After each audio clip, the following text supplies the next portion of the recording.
for you. I'm Roy Wood Jr. In the news this week, Grandpa gets drunk at Olive Garden and wanders the parking lot trying every car.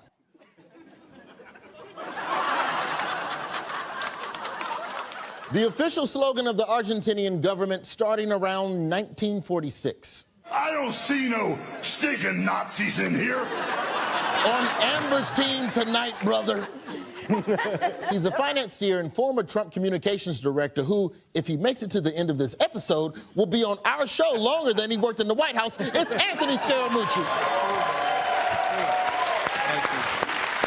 And joining Michael, good job. She's a comedian who knows how to throw a damn house party. She's written for Saturday Night Live, and personally, I think they should have asked her to play Tim Waltz this year. It's Sam J. Now for the biggest stories this week. Amber, Anthony, I'll start with y'all. I'm gonna show you a clip package referencing a bunch of news stories from this week. You look at the clip package, you tell me what's the story. Here we go. This is trash. That's a politician giving a speech. This is a city in America. Garbage time. I think it was cleanup in Times Square. That's what it looked like to me. Okay. The story is Donald Trump makes his final appeal to voters before November 5th. Here's his winning metaphor about the nation he hopes to lead. We're the garbage can for the world. We are. We're a garbage can. We're like a garbage can. I mean, I can tell you from his diet, he's the garbage can. And why do you think there was an E. coli break out of McDonald's after his hands were all over it? Boy, coming off the top rope at this start. Trump kicked off the week with a rally at Madison Square Garden, which was like a Nazi rally if Nazi gold was Kohl's cash. What racist moment was everybody talking about after the rally? Do we just have to identify one? My top racist moment is when that man said that there was a floating island of garbage and then said that Puerto Rico was that island, and you could hear people's votes being ripped in half. My God, he did it. Okay. My favorite racist moment was, and it's hard to pick, but my favorite, I feel like, was same guy looking at a black dude in the audience and saying, we're buddies, we carved watermelons together. He did say that. Here was the headlining joke. There's literally a floating island of garbage in the middle of the ocean right now. Yeah. I think it's called Puerto Rico. They don't want to clap because they don't want to be mistaken clapping for Puerto Rican garbage. He also would have accepted any of these answers. Out of character for me to speak at a Nazi rally. America is for Americans and Americans only. But you also know the Jews have a hard time throwing that paper.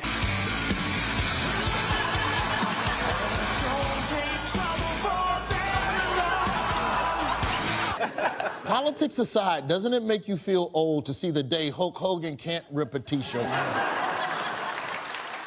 Does anyone know what Trump himself thought about Tony Hinchcliffe's performance at the rally? I don't know him. I don't know who he is. I've never heard of him. Here's Trump's review of Hinchcliffe. I don't know anything about the comedian. I don't know who he is. I've never seen him. I heard he made a statement, but it was just a statement that he made. He's a comedian. What can I tell you? I know nothing about him. When he fired me, he didn't know anything about me either. I have a question for you. The Trump racism thing, like, that's been around, like, for years. But at a certain point, Trump said to you, hey, do you want to come work for my administration? And you were like, yes, I do. Why? The answer is I was a Republican. I can't say that I'm one anymore. And I was working for Jeb, and he was the last standing Republican. And I took the job. And I'll tell you something, I put my ego into it. And when you put your ego and your pride into your decision-making, you can make a disastrous decision. And that's a true story. By the way, I got to own that for the rest of my life, but at least I owned it. And then I said, okay, this guy can't be president anymore. I worked for Joe Biden, and I was banging doors in Montgomery County last weekend. Just to clarify, he was not banging whores. He was banging doors. Doors. And I'm really hoping my wife doesn't watch this again. There's some bad ones in Montgomery County, though. Why is Trump dressed like a blackface construction worker Lego and sitting shotgun in a garbage truck. Why all the blue-collar cosplay? My theory is that because it's a clone, right? So Trump died over 20 years ago. We have been dealing with a Donald Trump clone this whole time. And you know, clones be a little off, so they don't always know how to, like, do human stuff. And that's why you open the door, crooked Yes. and wobble. That's right. Halloween came early on Wednesday when Trump dressed up like a garbage man and rode around in a garbage truck in an airport parking lot in an effort to capitalize on a Joe Biden gaffe where he appeared to call Trump supporters garbage. Biden disputed the claim, but that did not stop Trump from pretending to be upset about it. 250 million people are not garbage. I can tell you who the real garbage is, but we won't say that. Take a look at that. This may go down as an iconic, epic moment that we will remember for a long time. This truck is in honor of Kamala and Joe Biden. I hope you enjoyed this garbage truck. Thank you very much.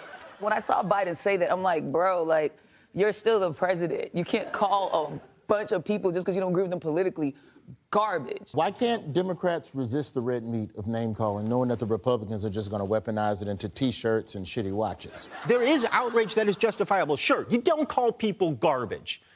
And you could argue that you don't necessarily call people fascists, except when they're acting like fascists. And at that point, I feel like it's okay. He put his name on the garbage truck and then was like, I'm not the garbage. My name's just on the garbage. Come on, I think it's a very bad look for the guy. He's going down on November 5th. There's one person that agrees with you, Anthony. Here's Trump's thirstiest supporter with a critique of Trump's campaign so far. Well, you know, you've got affiliated PACs that are doing commercials about calling Kamala the C word, or you had speakers at Madison Square Gardens, you know, referring to her and her pimps. That is not the way to win women. I disagree. Here's what Trump said to women. I want to protect the women of our country. I'm going to do it whether the women like it or not. So, Amber and Sam, do you like it or not? If he looked like he could protect me, maybe I would have been a little more. Who is one woman that Trump does not seem keen on protecting? Liz Cheney. It's Liz Cheney.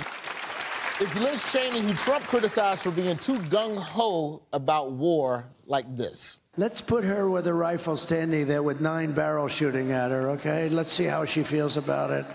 You know, when the guns are trained on her face. Okay, now, Anthony, no good, man. You were the comms director for about a week and a half. Look, it was 11 days. Don't hurt my feelings. Okay. Don't chip me out of that last day. I got fired on the last day. It was a big Fair. day. You got your check. You got paid for a full day. Now, we need to put Liz Cheney in front of soldiers who have rifles trained on her. You were comms director. How would you spin that to the public? You cannot spin that, okay? And I want you to think of the courage that that woman has to tell you how dangerous he is. Think about that. You may not like her policies, but she's letting you know that that move is a domino into fascism. So Trump surrogates were out on the trail as well, stumping for Trump's second term. It's being said that Elon Musk would be the director of government efficiency, or Doge for short. Not douche. We're sure it's not douche. In that role, Elon Musk has pledged to cut $2 trillion from the budget and predicted Trump's economic policies would lead to hardship, economic turmoil, and a stock market crash. Yeah. Yes, I mean, he built the Cybertruck, so he knows about crashes. But can we trust Elon Musk having the keys to the money? Hell no. I don't trust it one bit, bro. Don't get a Tesla. Don't get in that truck. One day he's gonna turn them all off simultaneously. And he's gonna be like running our whole lives. I would like to subscribe to your newsletter. What role did Trump tell RFK Jr. he could have in his administration? He's in charge of wildlife extermination. Trump seems to envision RFK in a more generalized role. And he's going to be with us, and he's going to make sure our food is safe, our people are safe, our women are safe. Question for the ladies. Hey. Who would you prefer to have as your protector, Trump or RFK Jr.? Go. Dang. You leaving the club. Just from those video clips, it's even more clear to me that Trump is a clone. So I have to go RFK because he's not a clone and he got a crazy brain. The correct answer was RFK Jr. because he already knows all the bad guys. You run into everybody in New York. I mean, I knew Harvey Weinstein. I knew Roger Ailes. I knew O.J. Simpson came to my house. Bill Cosby came to my house. I knew all of them. Yeah, it's the right choice. I knew everybody. I knew O.J. I knew Casey Anthony's parents. I knew John Bonet's parents. I knew all the guys. It's like the opposite of a humble brag. Oh, my Lord. The story is, in his final pitch to voters, Trump cosplayed as a garbage man while his wingmen pledged to tank the economy and give America polio again. All right. Michael and Sam, your turn. Okay. Watch the clip and tell me what's the story. We have the Washington Monument, and we have a prosecutor, and we have the White House. This is Kamala's final message to America as she gets ready to maybe win on Election Day. You're gonna win. Or Tyler Perry's about to drop a new movie about the White House. Do you think he'd cast Kamala or play Kamala himself? No, he's gonna cast a Kamala, someone to play Kamala, like maybe like Robin Givens, but he's like Medea to Kamala, like he Medea and Kamala, like Kamala girl, you gotta go, you better smack him and like shooting in the White House. I'm watching it. You ever watch a Tyler Perry movie? There's no wrong answer. It's not a trick question. No, I've watched Tyler Perry. Okay, Which one? Medea goes to jail. Medea goes to jail. Roy asked me if I've ever seen a Tyler Perry movie. I know you haven't. I don't have that. The story is Vice President Kamala Harris and the Democrats making their closing arguments to the American voters. Question to you all. Even as she criticized Trump in her speech, Harris made an effort to keep things positive and looking forward. How did she describe the United States of America? As a garbage can. Here's what Kamala said about America. The United States of America is the greatest idea humanity ever devised. What about corn dogs? The biggest shakeup in Kamala land this week wasn't her speech at the Ellipse. It was how she distanced herself from President Biden. Let me be clear, I strongly disagree with any criticism of people based on who they vote for. That's it. Joe Biden must drop out of this race. He's still the president, and she's still his vice president. Like, you can't have multiple presidents at the same time. So she has to kind of toe the Biden line up until right now. Never gave her permission, though. He never gave her permission. No, she needed a green light from him, and she's respectful of him because she is his number two. But they needed to have done that on the 23rd of July. So you don't think this isn't going to help Kamala? Well, she's going to win, but that didn't help. But he didn't do that, and that's his ego. Remember I said I got myself in trouble due to my ego? That's his ego. Everything you say is like a dad talking to their kids. You're young enough. You're young enough to be my kid. It's good. It's like Mr. Rogers, but like serious in Italian. We're like bang, bang, bang, farts Trump, bang, bang. Beware of your ego. For it shall get right. All right. You're going to remember me, though. You're going to remember me. I'm never going to forget you. I don't know if that was... I don't know if that was good or bad. Kamala's big name endorsements keep rolling in, from Ariana Grande to LeBron James to prominent Republicans like Arnold Schwarzenegger. Can anyone tell me what Oscar winner lent her voice to a new Harris Walsh campaign ad that dropped this week? Julia Roberts. Your turn, honey. In the one place in America where women still have a right to choose, you can vote any way you want. And no one will ever know. Did you make the right choice? Sure did, honey. Remember, what happens in the booth stays in the booth. Did you make the right choice, bitch? How do you all think Republicans are reacting to the ad? Probably well. Here's Jesse Waters. If I found out Emma was going into the voting booth and pulling the lever for Harris, what else is she keeping from me? Exactly. What Why else would has she she have been to lie to lying you? about? Why would she Roll the lie to you? credits. Have you threatened her? Why would she lie to you?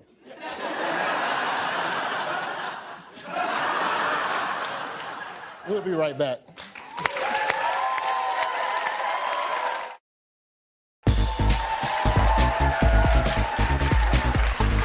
Welcome back. It's time for Lie Curious. The rules are simple. I give you 3 biographical details about a public figure, but only one is true. You have to guess which is the truth and which are dirty, filthy lies. Let's get started. Time for 3 facts about Jeff Bezos. Ooh. Seen here guessing what number you're thinking. Our facts are, his biological father was a prominent unicyclist. He owns over 1,000 pairs of cowboy boots. He's been a guest DJ at several chain smokers shows. Dang. Which one is the truth? I'll start on this side. We're gonna go with 1,000 pairs of cowboy yeah, boots. because he weird like that. Anthony thinks it's 3. Tell the man why, Anthony. Well, because I know he likes the chain smokers. Dang. And nobody's got 1,000 pairs of cowboy Inside boots. information. I don't think so. Jeff Bezos' biological father was a prominent unicyclist. Jeff Bezos' biological father, Ted Jorgensen, was a teenage unicyclist who performed in the Ringling Brothers Circus. Jorgensen abandoned Bezos when he was a baby and didn't know who his son was until a biographer tracked him down in 2012. Have you ever regretted that decision? Big mistake. Your son is worth billions. Do you regret it? Big mistake. Why was Jeff Bezos in the news this week? He wrote an op-ed about not endorsing a presidential candidate first time since 1976. That is correct.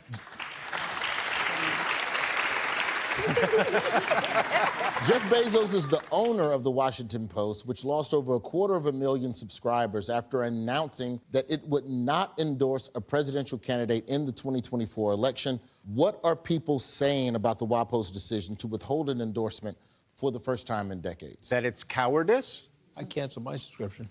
The move was widely derided as craven and cowardly, with some accusing Bezos of bending the knee to Trump. Bezos wrote an essay defending the decision, saying, "Bitch, I'm scared. Don't let me get involved in politics. I'm gonna lose all my money." That's not what he said.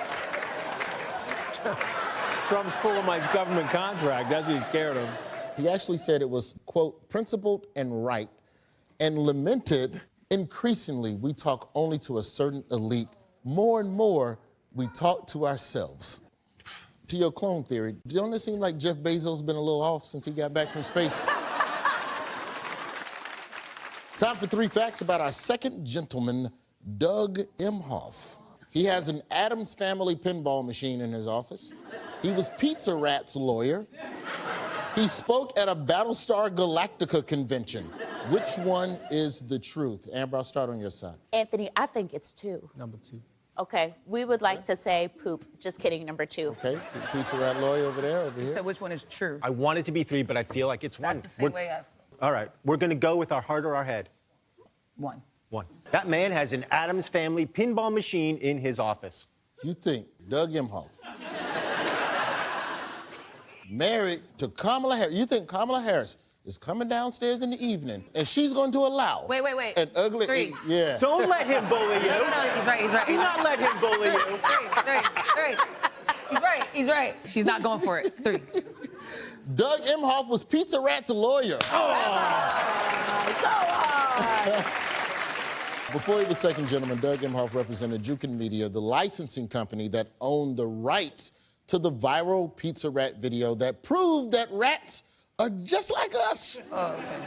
Yeah, I mean, Pizza Rat, he do what we do. He ride around the city and then he try to take mass transit, grab a slice, talk shit about Eric Adams. We're all the same. All the same people. Also, never to be outdone, Philadelphia recently tried to make their own Pizza Rat happen. Anybody see what it was? A donut dog? I don't know, Anthony. A hoagie snake, like a snake that steals hoagies. That's good. That's good. Oh, Oh, and then he swallows him and he's the shape of a hoagie. I want Sam's answer to be right. It was chicken finger squirrel. We could have guessed it if he gave us 2 more seconds. Yeah, exactly. Here's the video that did not go viral. Squirrels in Philadelphia are apparently a different type of breed. Now check out this chubby guy chowing down on a whole chicken tender on top of a telephone pole. He is absolutely going after it. That chicken finger is almost as big as he is, but the squirrel didn't want any audience because the squirrel just turned around and took off with the chicken tender, of course. Again, Philadelphia, I've been there a lot of times, a pot of gold there with that large chicken finger. Is there no news happening in Philadelphia? He spent 20 minutes on this.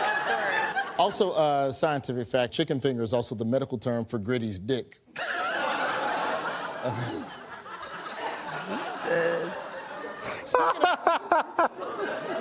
Nonetheless, Gritty chicken finger squirrel, if you ever need a lawyer, you know who to call. Hey, it's Doug. That has been Like Curious. Time now for Missing Words. Captains, I'm going to give your team some recent news headlines with keywords cut out, and you have to fill in the blank and give us the full story.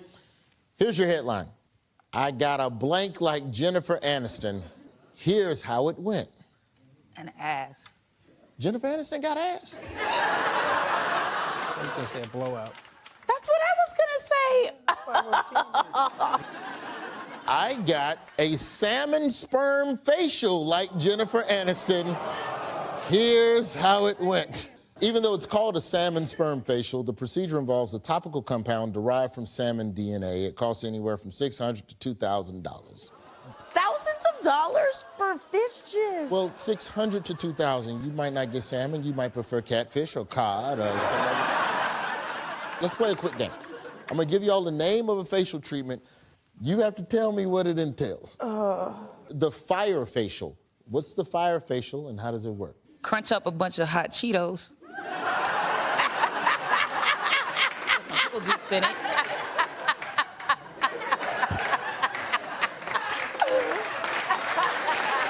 This is from China, actually. The client's face is draped in an alcohol-soaked towel and then lit on fire before being quickly extinguished with another damp cloth. They set your face on fire, as I like to call it, the Richard Pryor.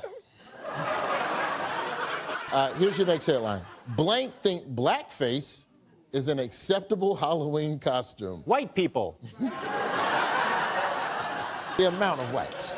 The amount percentage-wise? Yeah, percentage of whites. The percentage of Americans. 68%. 80. Percentage over here? I'm going to say 5%.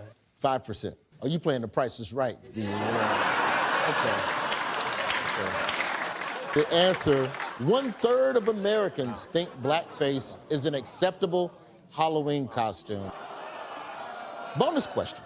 If 1/3 of Americans think blackface is okay, then statistically, that means almost 2 people on this panel think blackface is okay.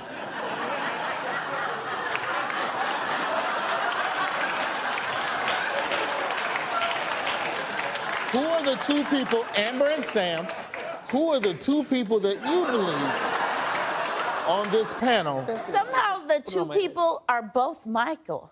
That's how strongly he believes it. I mean, I think you gotta let kids do it. Listen, I had my friend, his kid, he wanted to be Kevin Garnett for Halloween, right? So he put on the Kevin Garnett jersey, then he went to his mother's makeup, and he was gonna darken his face. And of course, his parents said, like, no, you can't do that. That's offensive to black people. But there was a part of me that felt bad for him, because now he's just a white boy in a Kevin Garnett jersey. And he could have been that on any day of the week. You know what I mean? Like, no kid wants to not fully Halloween. You don't want to be a Ninja Turtle up to here, and it's just your head sticking out, and you're like, it's me, Antoine, but I'm really Michelangelo. No, you want to feel the thing. You're right, it's both of them, them the 2. We're all right over here. Team Blackface. It's Team Michael Ian Blackface, thank you. Oh. Here's your next headline. Astronaut shows you how to blank in 0 gravity. I mean, I know what we're all thinking, but that can't be the answer, right? Do pee-pee. The astronaut's doing 0G pee-pee. Astronaut shows you how to eat ketchup in zero gravity. Why are you eating ketchup if you got astronaut money? Matthew Dominic, an astronaut aboard the International Space Station, recently posted a video with the caption, "This one goes out to all the ketchup lovers out there." Take a look.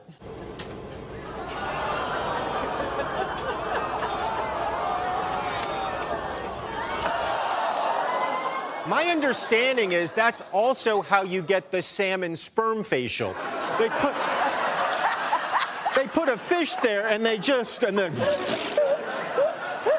That's missing words. More after the break.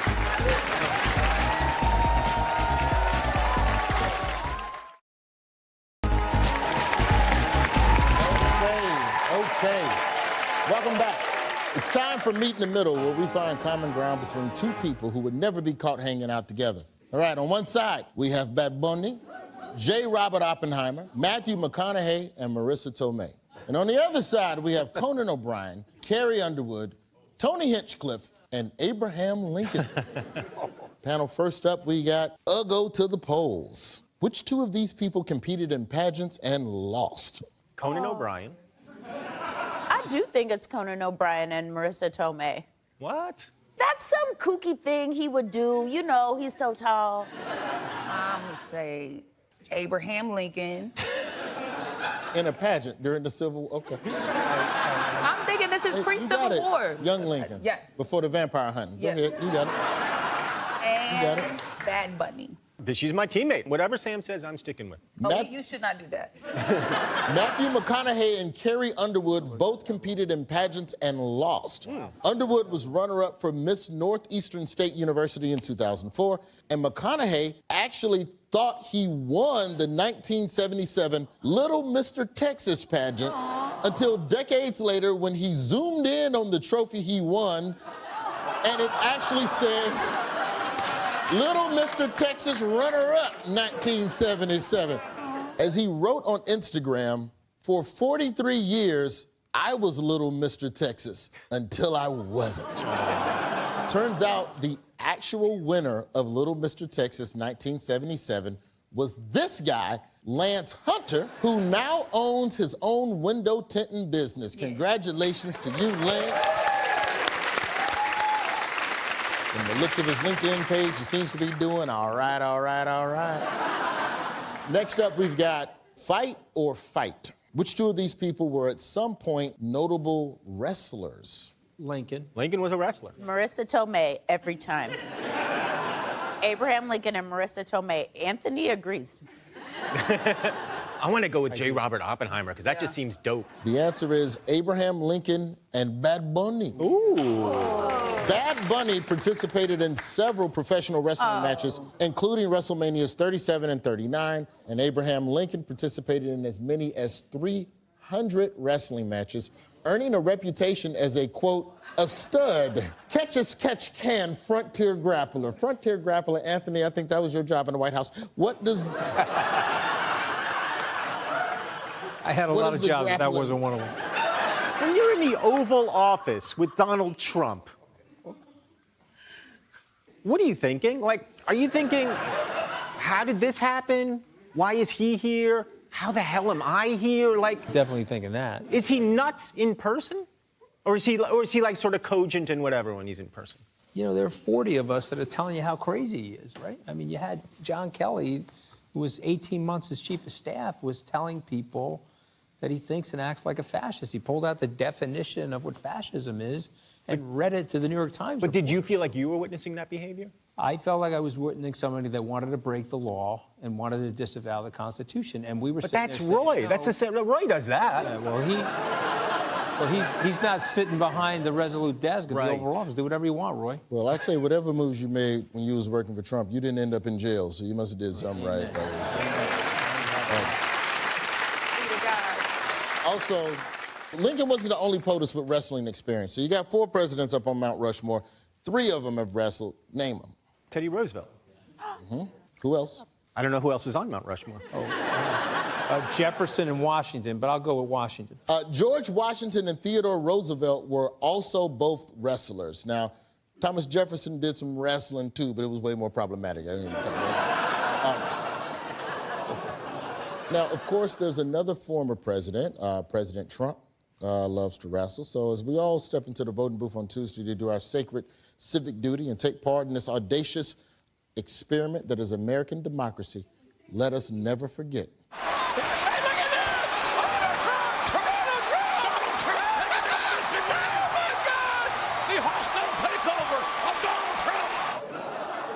See how that Trump was moving like a real human? But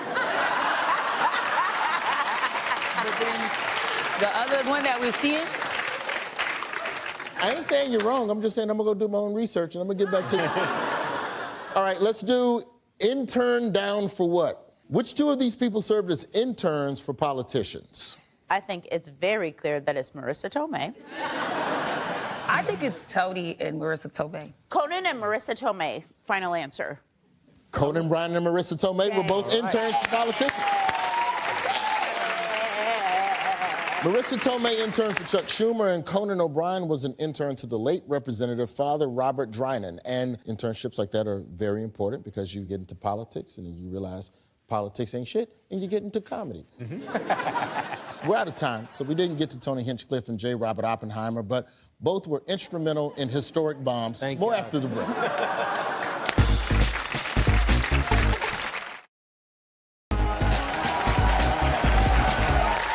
Welcome back. It's time now for Odd One Out. I'm going to show everybody 4 pictures, and you'll have to guess which one sticks out like Steve Bannon at a Timothy Chalamet lookalike contest. First group of 4. We have Melania Trump, Brad Pitt, Dwayne Wade, and Lucille Ball. Who's the odd one out? Every week we do this. And every week I don't have any idea. This week, I know it. Oh. I'm going to wait until you get your dumb answers out.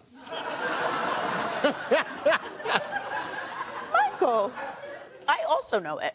Brad Pitt, Lucille Ball, and Melania Trump have all had chocolate candy factory mishaps. You gonna ride with me? I'm gonna ride with you. The odd one out here is Brad Pitt. Melania, Lucille Ball, and Dwayne Wade all have terrible, unrecognizable statues made of them. Brad Pitt does not. Les points.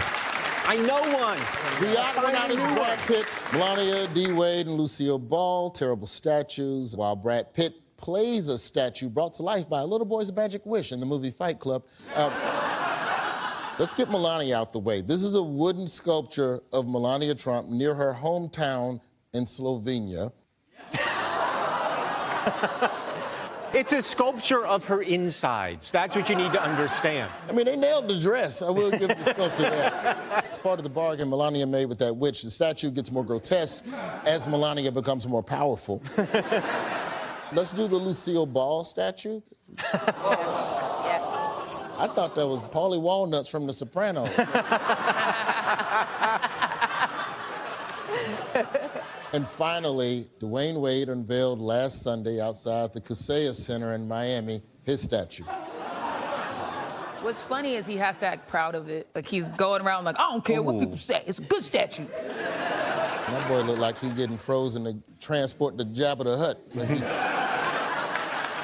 The real Dwayne Wade attended the statue's big debut last week, and he had this reaction. Like, that's crazy. I can't believe that. Who is that guy?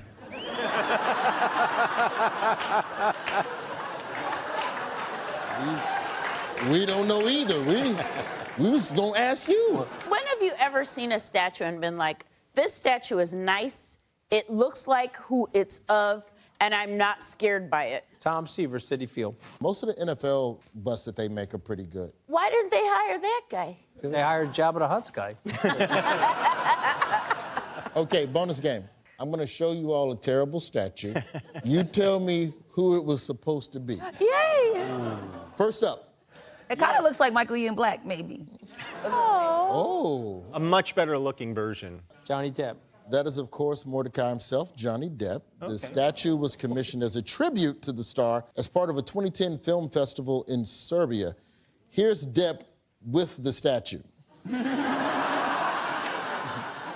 Look like that statue got a cocaine demon. Watch out, statue. He's right behind you. All right, name that statue. Ed Sheeran. I want it to be Ralph Malph from Happy Days. What a deep cut. I think Anthony's right. It has to be Ed Sheeran, right? That is Ed Sheeran. All right. The enormous Ed Sheeran was created to celebrate his first show in Russia in 2019. Ed even posed with it. They look so cute together. That's couples goals. And finally, who is this? Oh, no. No. If we see it from the other angle, I might be able to recognize it. I'm married. There ain't no way I'm guessing that. That is supposed to be Britney Spears giving birth on a bearskin rug. The sculpture was created in 2006 by a pro-life artist / pervert who was so moved by the birth of Britney's first child that they did this. And personally, I think J.D. Vance did an awesome job. I didn't know he could sculpt. Okay, that was Odd One Out. We'll be right back.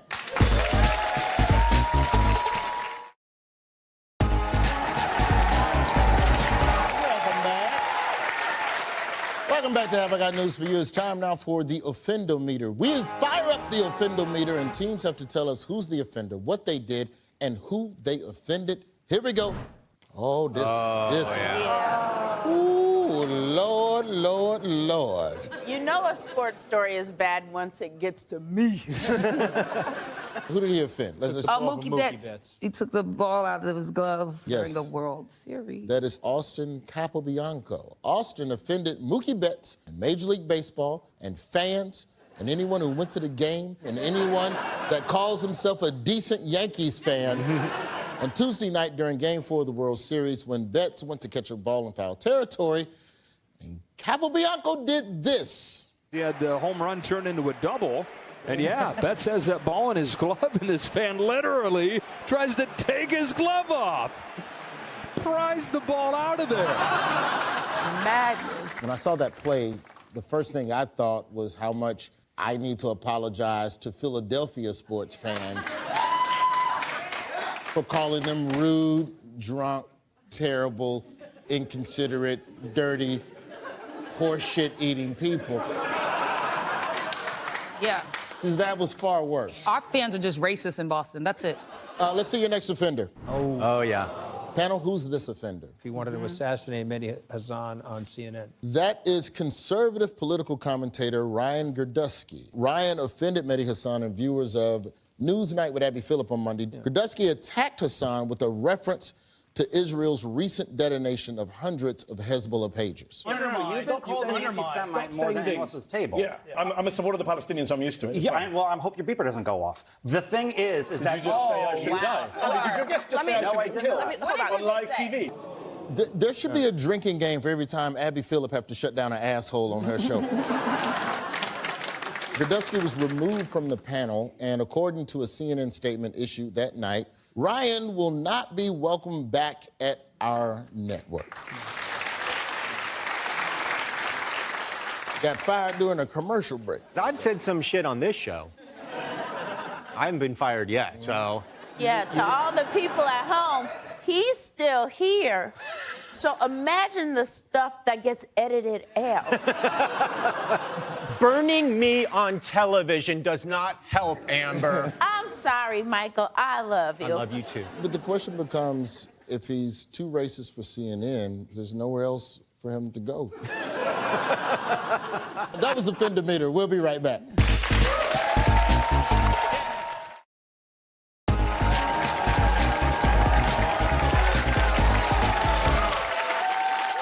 Taking all this week's biggest news stories into account, what fun things, panel, do you all think we can look forward to next week? After the election, America decides, oops, we're not doing this anymore. No more president. None of this. No one has to endure this anymore. We're all free. Sounds scary as hell. I'm worried about that. Michael, do you have something less dystopian? The elections this week, it's too important to even joke about. So my prediction is your next U.S. President, Dr. Jill Stein. Anthony, what are your predictions for next week? It's Rosa Parks versus Bull Connor. I got Rosa. I think she's going to knock him right through the ropes. And he and the tears that he's going to be crying with those conservative media types is going to be legendary. And I'm there for it. Let's say she wins. What do you think happens after? If he starts a move for an insurrection, he's going right to jail. That's why they moved that sentencing. He's got 34 felony convictions. Is that a lot? Sam, what's your predictions for next week? So Kamala wins. Yeah. Then the MAGA people, like the whites in the middle, they get mad. Ah! UFO lands, aliens come. They're like, hey guys, we really been trying to let you guys get along on your own, but you don't know what you're doing, and you about to let this evil robot man take over your planet. So the aliens come, they take the chosen ones, fly us away. I'm in that group. They leave. Sam, you know this show is only an hour, right? Okay. I look forward to each and every one of those predictions coming true over the course of the next 7 days. I want to thank our guests, Anthony Scaramucci and Sam J. And of course, thank you to my team captains, Amber Ruffin and Michael Ian Black. Before we sign off, here are a few more stories we're watching. Airport worker can't find his glow stick things. No one at work knows you're high right now. I'm Roy Wood Jr. We're taking the next week off for the election riot, so I'll see you in 2 weeks for another episode of Have I Got News for You.